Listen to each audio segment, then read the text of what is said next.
Snapped the four-game skid, Fish. That 31-19 third kind of broke the game open, gave the Lakers control, but it was the defensive adjustments they made, the trapping, getting the ball out of Dame's hands, the rotations, the active hands that you thought kind of turned this game. They held them just 36 points in the second half. Yeah, I mean, that was the one thing that really, changed in that third quarter.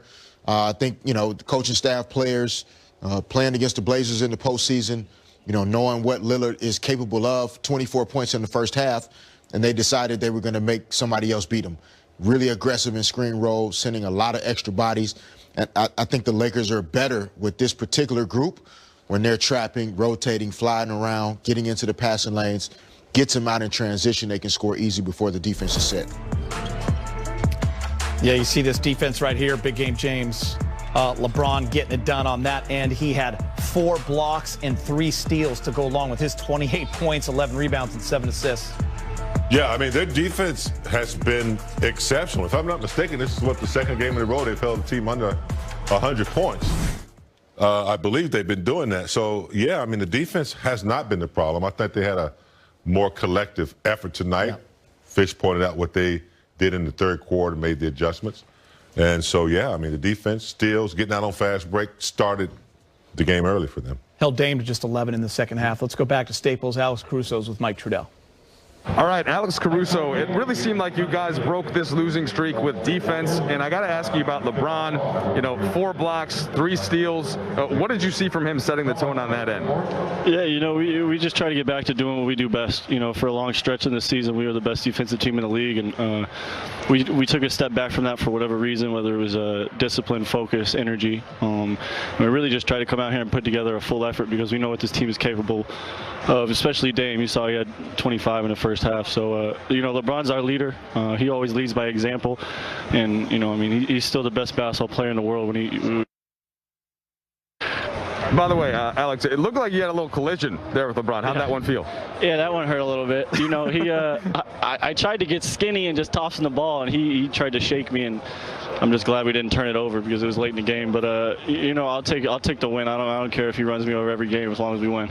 Fair enough. Hey, look, you guys had a plan against Damian Lillard in the postseason last year in round 1. Just wondered how much of that you incorporated tonight, especially without McCollum there in the backcourt. Yeah, he's one of the best players in the league. So if you don't give him the right attention, I don't think we did a good enough job in the first half. Obviously, he had 25, and he makes it look so easy. So, luckily for us, they were missing CJ. That's usually a pretty good 1-2 punch. But Gary Trent is just as good up-and-coming player, and he's been playing well. So, limiting him and the other guys is really the key because Dame's going to get his regardless. He's that good of a player. But we try to make it tough on him, and I think we did a pretty good job. Yeah, Alex, anything you found tonight, just whether it was defensively, you're starting to get an offensive rhythm after that streak that you can now apply as you move forward to close things out before the All-Star break and then the second half of the season? Yeah, man, just trying to get better, right? We talked about it yesterday on the Instagram Live thing, and then we've been saying it after all these losses. We're just trying to get better, trying to find our rhythm, trying to find how we can play, and a lot of that I think is us just going out and playing a little nasty, playing tough, playing hard, and encouraging each other, and it showed tonight. All right, look, we'll let you go get in the little ice bath there after that collision, but you gave him a little shot too. Yeah, not very much though. Not very much. All right, man, appreciate it. All right, take care. Big Game, I think you hit it on the head. We all know what the Lakers miss with Anthony Davis. Okay, he's one of the best players in the game. He's an all-star. But in the last 4 games, they've missed Dennis Schroder. And when AD was out that first game, and you saw that Dennis was the clear-cut number 2 for this Laker team. They beat Minnesota, he had 24 points, and then he misses those 4 games. And you noticed it on both ends. Defensively, able to pick up a guy in 94, a guy that's able to stay in front of Dame best that he can, cause havoc with those Portland guards. And then offensively, though, Fish, the creation, be able to create for others himself, hits free throws, 9 for 9. And top it all, he makes it easier for LeBron. Bottom line, they've missed him big time these last 4 games. Yeah, no, he's an all-star caliber player. Whether he makes the all-star teams or not, that's up to fans and voters, and there are only so many guys that can make the all-star team. But in terms of his abilities, his talents, what he provides for his team on both ends of the floor, this guy is a legitimate NBA starting point guard on a championship-level team. He does a lot, and his confidence, I think, is really what I think is infectious for this team. Oftentimes, you know, your superstar guys are obviously very confident, you know, high believers in themselves. But other guys don't always have that swagger that they can do anything on the court. And Dennis has that, and I think it helps the other guys to be more confident at times.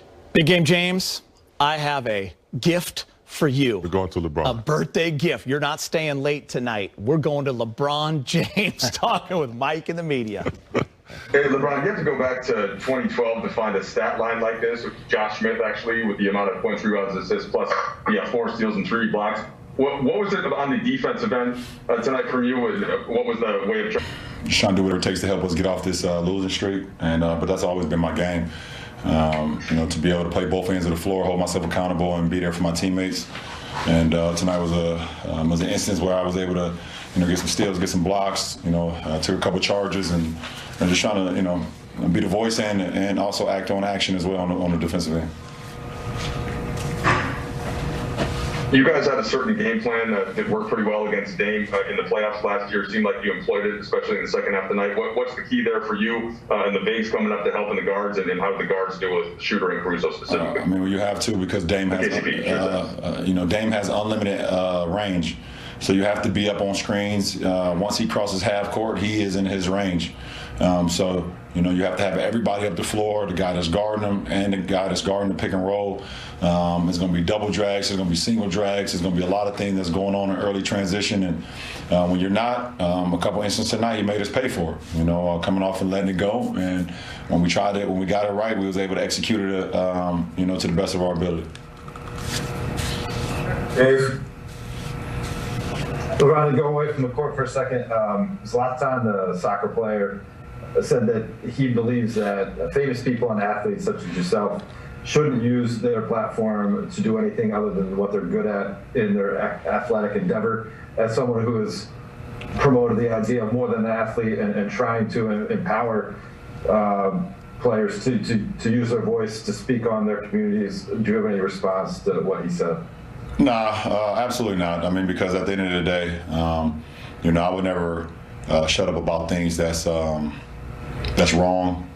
I preach about my people, and I preach about you know, equality, social injustice, racism, you know, systematic voting, voter suppression, things that go on in our community.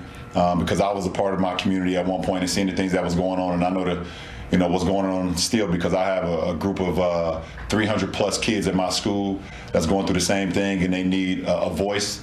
And I'm their voice. I'm their voice, and I use my platform to continue to shed light on everything that may be going on, not only in my community, but around you know, this country and around the world. So, you know, if there's no reason, well, not I won't say no reason, but there's no way I will ever just stick to sports, because I understand how, you know, how this platform and how powerful my voice is. And he can just ask Renee Montgomery, you know, if I would have shut up and just dribbled. Seeing that beautiful black woman today, you know, be a part of a group where she's part of an ownership group now with the Atlanta Dream down in Atlanta. And it's funny he say that, because I believe in like 2018, he was the same guy who said when he was back in Sweden, talking about the same things, because his last name wasn't a certain last name, that he felt like it was some racism going on when he was out on the pitch. Right? He did say that, right? Yeah. I thought he said that. So I speak from a very educated mind. I'm kind of the wrong guy to actually go at, because I do my homework. Dan? Well, I can't ask you about anything else now, so. Along those lines, like, when you look around this league and you see a new generation of players not growing into their voices, but like coming to the league with them, having them, I'm curious, how does that make you feel? And are there any players in particular whose leadership at a young age really speaks to you? Well, one, it makes me feel proud to be a part of a generation where our voices are heard and guys are speaking from an educated, mindset. But more importantly, they speak from. I think when you speak from your heart, it rings bells even louder. And we got, a lot of guys that are speaking from the heart that didn't believe they had a voice at one point in time, or now they're coming into it and they see that they can have a voice and that their voice really matters. So that makes me proud. And you see, guys like, Jaylen Brown. Who's very, obviously he's educated beyond his years, and I love what he stands for in our league. And you see Pat Mahomes, also a younger guy, and Alvin Kamara, and in the NFL, and those guys speaking about things. They're young, but they speak about things that they feel like is unjust as well in their communities and whatever that's going on in the whole grand scheme of things. So, as athletes, obviously we've been heard this for a long time to you should be privileged. You should be, you should be thankful, to be able to dribble a ball or run a football or be able to do a 100-yard dash or be able to, swing a baseball bat and things of that nature. You shouldn't be able to speak about anything else. No matter if it's right or wrong, you should just do that. But that's not the case. It's not the case anymore. And as long as I'm around, it won't be the case for a long time. Got time for more, Calhoun.